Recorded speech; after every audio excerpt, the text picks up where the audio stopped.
ഏത് നേരം തിന്നാന്നുള്ളൊരു വിചാരമുള്ളൂ. വെറുതെ അല്ല ഇങ്ങനെ തടിയനായി പോകുന്നു. ആരോട് എന്തിനാ ഗഫൂറെ ഓനെങ്ങനെ കളിയാക്കണോ? തിന്നാക്കി എന്തേലും ആയിക്കോട്ടെ. അല്ല സമീറേ, അന്റെ വണ്ടി ഇന്നലെ പഞ്ചറായി അളിയൻ പറഞ്ഞല്ലോ. ആരളിയന്? അന്റെ അളിയൻ അല്ലാതെ ആരാ? ഇന്റെ അളിയൻ. എന്റെ അളിയൻ അങ്ങനെ പറഞ്ഞോ? നിങ്ങൾ പറഞ്ഞേ? അല്ല മീറേ, എന്താ സംഭവിച്ചേ? അത് ഞാൻ പറഞ്ഞുതരാം. ഞങ്ങൾ തൊപ്പക്കാട്ട് കൂടെ ഇങ്ങനെ പോവാണ്. അളിയനാണ് വണ്ടി വിടുന്നത്. പെങ്ങളും കുട്ടികളൊക്കെ ബാക്കിലുണ്ട്. ആരെ ബാക്കില്? വണ്ടിന്റെ ബാക്കിലോടല്ല, എന്റെ ബാക്കിൽ ഓനെ എങ്ങനെ കൊണ്ടെടുക്കുക. എന്റെ ചില നേരത്തെ ചില എനിക്ക് തീരെ ഇഷ്ടപ്പെട്ടില്ല കേട്ടോ. ഞാൻ പറഞ്ഞുതരാം. അങ്ങനെ പോയോണ്ട് നിൽക്കുമ്പം മലയണ്ണാണ്ട് ഇങ്ങനെ മരം കയറുന്നു. സിംഹമാലം കുറഞ്ഞിട്ട് ഇങ്ങനെ ചാറ്റായിരുന്നു. നിങ്ങളെ കുട്ടികളൊക്കെ ആദ്യമായിട്ട് കാണില്ലേ? ഓനൊക്കെ കൂടി ഇങ്ങനെ സെൽഫി എടുക്കുക വണ്ടിയിൽ നിന്ന്. അതിന്റെ ഇടയിലുണ്ട് ഗഫൂറെ അളിയനൊരൊറ്റ ചവിട്ട്. എന്തിനാ ചവിട്ടേ? ഞാനല്ലല്ലോ ചവിട്ടിയേ, അളിയനല്ലേ ചവിട്ടിയേ. ബാക്കി പാറി സമീറേ. അജ്ജാതി ചവിട്ടാണല്ലോ അളിയൻ ചവിട്ടിയത്. ഇത് കേൾക്കുന്നുണ്ടോ? അജ്ജാതി ചവിട്ടാ അളിയൻ ചവിട്ടിയത്. ചവിട്ടൽ കണ്ടപ്പോൾ തന്നെ ഞാൻ ചോദിച്ചു, എല്ലാ അളിയാ എന്താ പറ്റിയത്? അതിൽ അളിയൻ പറയാണ്, അമ്പ് പെട്ടെന്നാണ് കണ്ടത്. അവിടെ ഇപ്പൊ അമ്പുണ്ട് എന്നുള്ള ബോർഡൊന്നും ഇല്ലേ നിങ്ങൾ? സമീറേ, അവിടെ ബോർഡില്ലേ? ചെങ്ങായി തൊപ്പക്കാട്ടെ നടൂല. അവിടെ അമ്പുണ്ട് എന്നുള്ള ബോർഡ് വെച്ച് കഴിഞ്ഞാൽ ആന കുത്തി തള്ളിയില്ലേ? ഒരു കരിമാരുമാണ്ട്. അല്ല എന്നിട്ട് ഇപ്പൊ എന്തായി?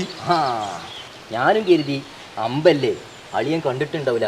അളിയനോട് പറഞ്ഞ അളിയാ പസിക്കിട്ട് അവിടെ എടുത്തോടി വണ്ടിന്ന് പറഞ്ഞ് നാവ് ഉള്ളിൽ കണ്ടിട്ടില്ല. വണ്ടിക്കൊരിളക്കം. എല്ലാ സമീറേ, ഓഫായി കിടക്കുന്ന വണ്ടി എങ്ങനെ ഇളകുക? അതെങ്ങനെ ഇളകിയ സമീറേ? നിങ്ങളല്ലാതെ ഇവന്റെ വിടല് കേട്ട് നിൽക്കുക. ഏതാ ചെങ്ങായി നിങ്ങൾ ഈ പറഞ്ഞ മാതിരത്തെ സംശയം എനിക്കുണ്ടായിനി. ഞാൻ വണ്ടി ഓഫായി കിടക്കുകയാണല്ലോ, അതെങ്ങനെ ഇളകുക? അങ്ങനെ ഞാൻ ഡോറ് തുറന്ന് പുറത്തേക്ക് അങ്ങോട്ട് ഇറങ്ങി നോക്കുമ്പം സംഭവം എന്താ പറഞ്ഞാൽ ഞങ്ങൾ വിശ്വസിച്ചൂല. എന്നുള്ളൊരു പെരുമ്പാമ്പിന്റെ പുറത്ത് വണ്ടി ഇങ്ങനെ കയറി നിൽക്കുക. അതിന്റെ നടുമുള്ളിൽ വണ്ടിന്റെ മുന്നത്തെ ടയർക്ക് കുത്തിയാണ്ട് കയറി വണ്ടിന്റെ ടയർ പഞ്ചറായി. നിർത്തിയ സമീറേ, ഇജ്ജ് പറഞ്ഞാ പെരുമ്പാമ്പ് ഇങ്ങനെ റോഡുമ്പോ കൂടെ അങ്ങനെ നടക്കല്ലേ? വെറുതെ ഒരു വിടലാണ്ട് വിടുക. നിങ്ങൾക്ക് സംശയം ഉണ്ടെങ്കിൽ അളിയനോട് ചോദിച്ചു നോക്കി. അളിയനോട് ചോദിച്ചാലോ? മാണ്ട, അളിയനെ ഞാൻ തന്നെയാണ് വിളിച്ചുതരാം. അല്ലേ മാണ്ട. ഇഞ്ചോട്ടെ പൊന്നൂസിനോട് മിന്നൂസിനോട് കുട്ടൂസിനോടൊക്കെ ചോദിച്ചു നോക്കി. കുട്ടികളൊക്കെ ഇങ്ങനെ പേടിച്ചിരിക്കല്ലേ. എന്നിട്ട് നിങ്ങളെങ്ങനെയാ അവിടുന്ന് പഞ്ചറടിച്ച് പോന്നേ? എനിക്ക് താല്പര്യം ഉണ്ടെന്ന് എനിക്ക് മനസ്സിലായിണ്. എന്നാ കേട്ടോ, കൂരി ഇട്ടുള്ളേ കാട്ടിന്റെ നടുവില് ഒറ്റക്കാണല്ലോ. പൂരിയും ആനയൊക്കെ ഇറങ്ങണ ആ കാട്ടിന്റെ നടുവിലല്ലേ വണ്ടി നിൽക്കണത്. അവിടെ ഇവിടെ പഞ്ചറും പീടിയാ പെട്ടില്ലേ? അല്ല, എന്നിട്ട് നിങ്ങൾ പഞ്ചറടിച്ചോ? അതല്ലേ രസം. അതാണ് രസം. ഞാനും അളിയനും ആ കാട്ടിന്റെ ഉള്ളിൽ കൂടെ ഇങ്ങനെ നടക്കുകയാണല്ലോ. ഇതൊന്ന് പഞ്ചറടക്കണ്ടേ? ബമ്പം കാടല്ലേ. പെങ്ങളും കുട്ടികളൊക്കെ കൂടി ലാ ഇലാഹ ഇല്ലല്ലാഹ് മുഹമ്മദ് റസൂലുള്ളാഹ് എന്ന് പറഞ്ഞ് സലാത്ത് ഇങ്ങനെ ചൊല്ലുക. ആന കാട്ടിനാകെ കുടുങ്ങിക്കല്ലേ. അവിടെ ഇവിടെ പഞ്ചറും പീടിയാ. അളിയനിങ്ങനെ ബേജാറാകുക. ഞാൻ ചോദിച്ചു, നിങ്ങൾ എന്തിനാ പേടിച്ചിന്? ഞാൻ ഞങ്ങളൊപ്പം വന്നു. ഞാൻ എന്ത് ചെയ്തെന്നറിയാൻ എനിക്ക്. പെരുമ്പാമ്പിന്റെ നടുമുള്ളിൽ ടയറിൻ്റെ ഉള്ളിൽ കുത്തി കയറിയണല്ലോ, അത് വലിച്ചിങ്ങോട്ട് ഊരി. വലിച്ചങ്ങോട്ട് ഊരി. അവിടെ വലിയൊരു ഓട്ട. ആ ഓട്ടയിലിൻ്റെ കൊള്ളയുണ്ട്, അതിൻ്റെ ചൂയും കണ്ട് അത് കൊത്തിയാണ്ട് വെച്ചാണ്ട് അടിച്ച്. പിന്നെ ഇത് ഈ കാറ്റിറക്കണ്ടേ. ഞാൻ എന്ത് ചെയ്ത്? അവിടെ എവിടെയും കാറ്റിറക്കാനുള്ള പമ്പെങ്കിലും കിട്ടുമോ? ഒരു പൂരിയുണ്ടോ? ഇല്ല.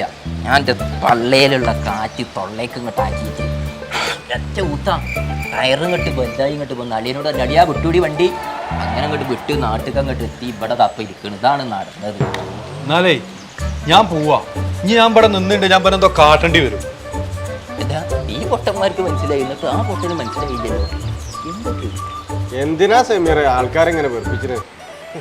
ഒക്കെ തള്ളേനില്ലേ? ഞാൻ വിചാരിച്ചൊക്കെ ശരിയേക്കാരം.